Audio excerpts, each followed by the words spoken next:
રાજ્યસભાના નામ તો પણ તમે જુઓ તો શું થયું, તો ચાર નામો પર બહુ જબરજસ્ત ચર્ચા થઈ. એક નીતિન પટેલ, એક ગોરધન ઝડફિયા, એક નરેશ પટેલ ખોડલધામના, અને બીજા ગગજીભાઈને લઈને ચર્ચાઓ ચાલી. પણ આ ચારેયના નામ નહોતા.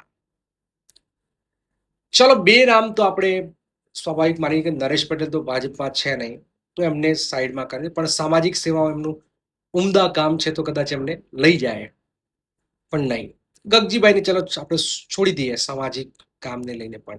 પણ બે નામ નીતિન કાકા અને ગોરધનભાઈ, તો તમારે મૂળમાં પહોંચવું પડે. બહુ દૂર જવાની જરૂર નથી નીતિન કાકામાં. તો નીતિન કાકા કેમ નહીં, અને એનાથી આખા પાર્ટીમાં શું મેસેજ જાય છે તમે સમજો. 2017માં એ સમય યાદ કરો, વિધાનસભાની ચૂંટણી, 99 બેઠકો, પાટીદાર આંદોલન. નીતિન પટેલ નારાજ થઈ ગયા, મંત્રી નાણામંત્રી ન બનાવાય, ઘરે બેસી ગયા, નારાજગી થઈ જબરજસ્ત, મનામણા થયા, પણ છેલ્લે નીતિન પટેલની જીત થઈ. એમને ખાતું આપ્યું, સૌરભભાઈને આપ્યું હતું, એ ખાતું એમને આપી દેવાયું, અને ખાતું મળી ગયું, અને એ પાછા બની ગયા.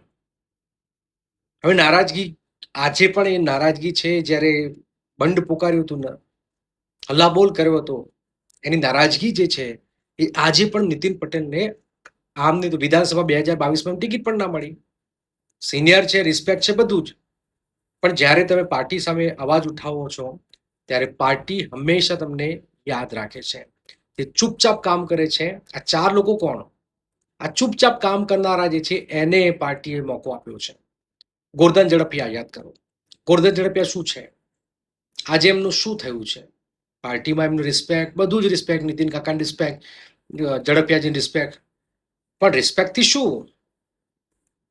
ગોરધન ઝડફિયા જે છે એ ગોરધન ઝડફિયાએ, યાદ હોય તો તમને, કેશુબાપા સાથે જીપીપીમાં જોડાઈ ગયા, અને પછી 12ની જે વિધાનસભા ચૂંટણી હતી એમાં એ શું બોલ્યા નથી, બધાને ખબર છે.